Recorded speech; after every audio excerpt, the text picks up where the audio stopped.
Hey everyone, I'm doing my John Maxwell. So I just finished another training for my HRPA. And at this point, I'm beginning to feel like this designation is a waste of time because I'm not actually getting to a place in Canada where they're taking my ideas and they're using them, but they're not promoting me. They're not getting me into HR roles, they're not getting me into recruitment, they're not getting me into positions where I'm going to be earning what I should be earning, which is $120,000 to $160,000 a year. And I'm not just saying this. If you go online, go and look up how much project managers earn in Canada. That is the amount that they earn. So I've been applying to jobs in the US, but people here also have this false idea in Canada. And when I first heard Carolyn Miss talking about it, I thought, that can't be true. She says people in the West think that if bad things happen to you, you're a bad person. Imagine if you had that idea and you were living in South Africa or Zimbabwe. Zimbabwe, not so much, because Zimbabwe, they take the crooks and they put them in jail and they throw away the key. But South Africa, there's so much crime. There's rapes, there's burglaries, there's people are stealing copper wires left, right, and center. I mean, imagine if you thought that way, the way people think here. I mean, that would mean that the whole of Africa is bad and only people in Canada are good. It's absolutely ridiculous. The other thing they believe in is this law of attraction. People are making millions on this law of attraction. So they'll tell you, like, write out the statement. And this is something we did with Primerica as well. They'll tell you, write out a statement and read that statement every day. It's like an affirmation. So read it like every morning and every night before you go to bed. And it would be something like this. I'm just going to give you an example so that you know.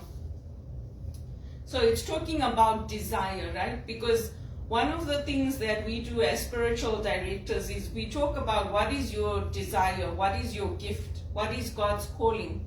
So they take this and they put it into this law of attraction. So it could be something like this. I desire to earn $150,000 by February 1st, 2025. I have applied to, and then you have to say how you are going to go about doing this. So it would be something like this. I have applied to jobs paying me that in Canada and the United States as well as South Africa. I am willing to work hard to earn it and keep upgrading my skills, following God's laws, using my executive assistant skills, musical talents, speaking, training, and coaching. I will save millions by 2030 and pay back everyone I owe money by that date. So this is something that you're supposed to do, and you're supposed to read it. You're supposed to put sticky notes all over the place. And prosperity teachers, this is what they do, right? People like Joel Osteen, all these mega churches, they'll take something like this, and then they'll make books, they'll make videos, they'll make movies, and they'll sell this to say, like, this is how God did it in my life, and if God did this in my life, God can do this in your life. And it's a load of bollocks. I'm sorry, but it really is.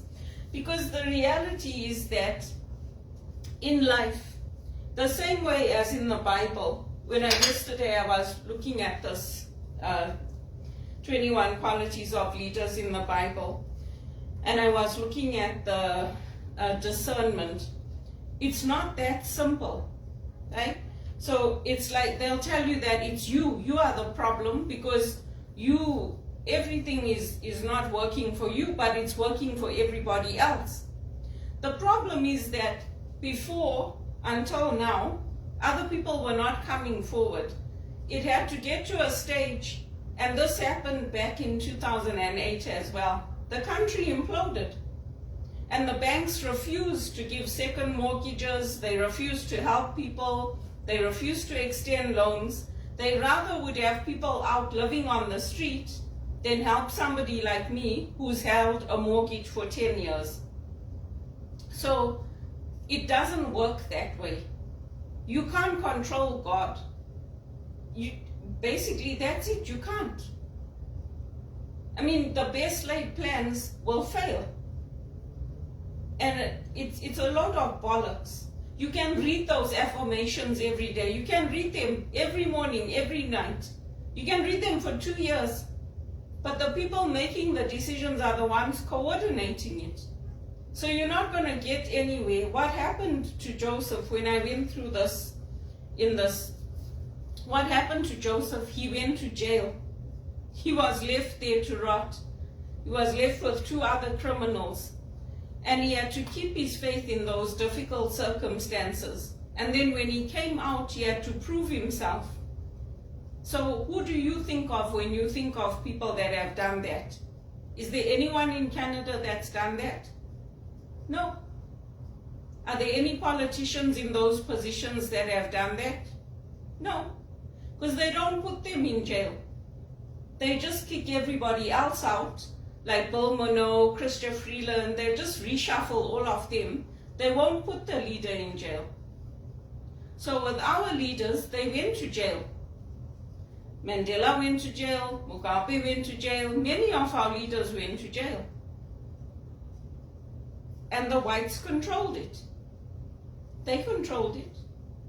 And then they had to come out and they had to rebuild their lives, rebuild the community. And now they'll turn around and say, oh, they are dictators. But Canada's the dictator. Canada's the dictator.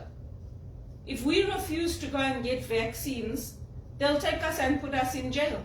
But the kids can be playing outside here in the park without their masks, with their parents, carrying on.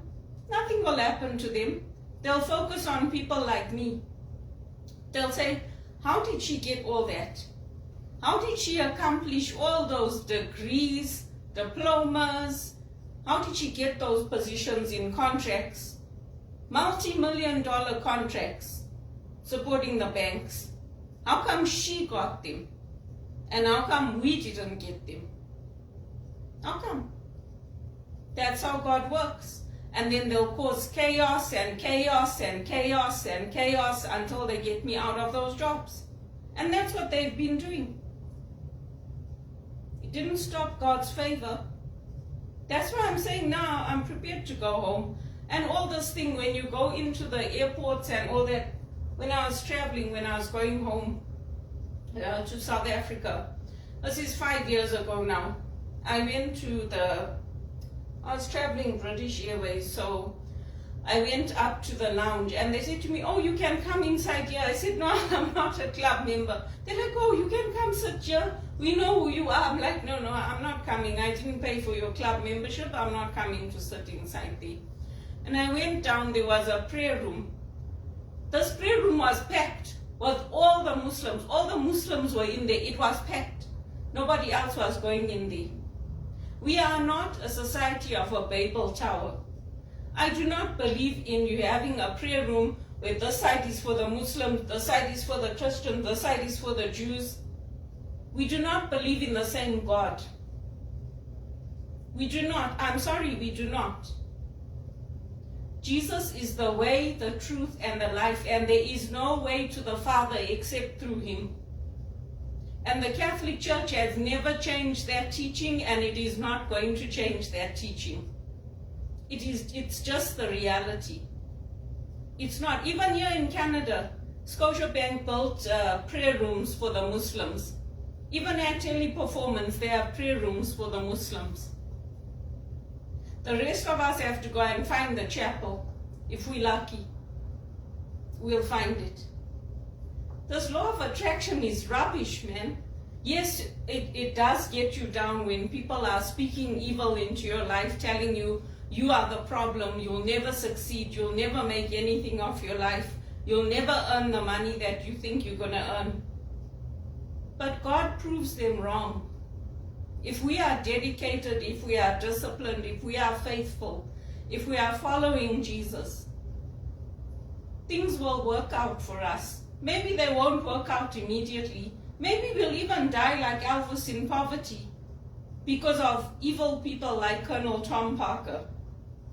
But people won't forget. People will never forget Elvis Presley. Never.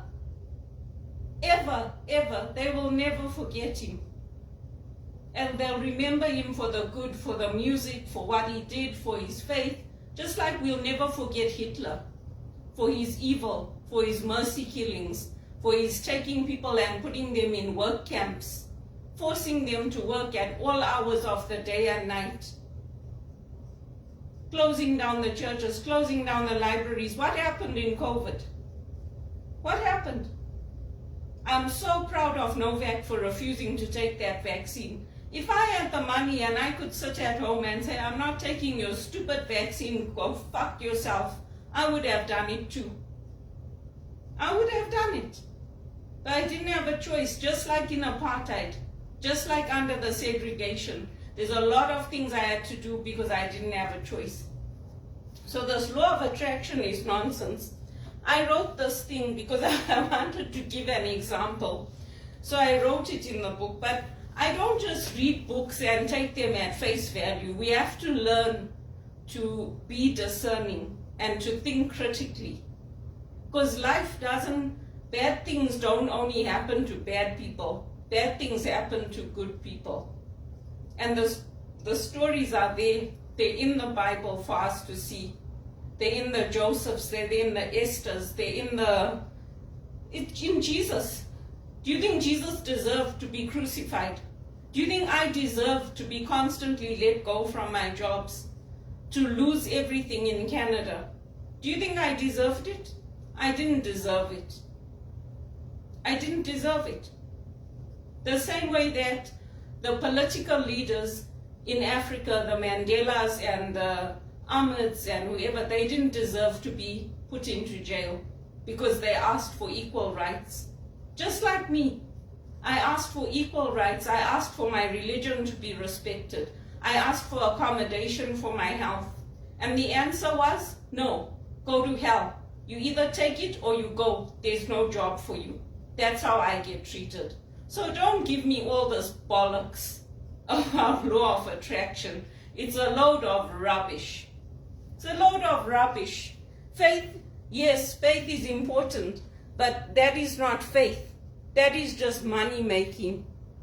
It's a load of bollocks.